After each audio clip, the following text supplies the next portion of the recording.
Kim, ano ang worst habit ni Sian? Habit or mannerism? Yung ano, yung parang... Huwag ka nag-explain. Ano? Yung mga... Ano? Uy, kaya mo yan? Ano? Madalas na hindi magandang nangyayari sa akin. Huwag ka, ano? Binibigyan mo na clue. Ano? Worst habit. Ano? Hindi ko alam. Ano mo worst habit mo? Ay, nako! Kahit ano? Ano? Habit. Habitat.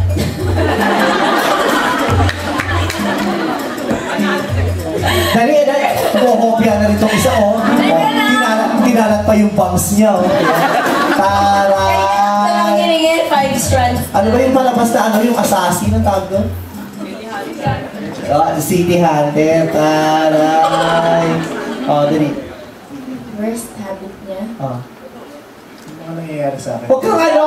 Bibigyan ng Natutog clue. ba siya? Yung sikat siya. Mahulo. Tinuruan mo. Hindi ko siya tinuruan! Hindi ko siya tinuruan. Oh, sige. Oh, ito naman. Ay, ako nakakaisang kiss ka pala. Kuya, siguro sumasama ng loob. Masakit na ng puso mo, no?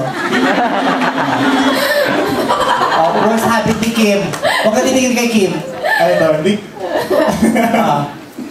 Worst habit, siguro pag kinakabahan siya, Ginanagkat niya yung kuko. Hindi niya ginanagkat, ginaganon niya yung... Ano? Hindi naman kinakabahan. Ano yung ginagawa dito? Tumi, ano ang hilig isuot ni Sian? Briefs or boxers? Wag, teka lang, sabihin mo muna sa akin sa to. Wala mo sa akin. Di mo sa akin!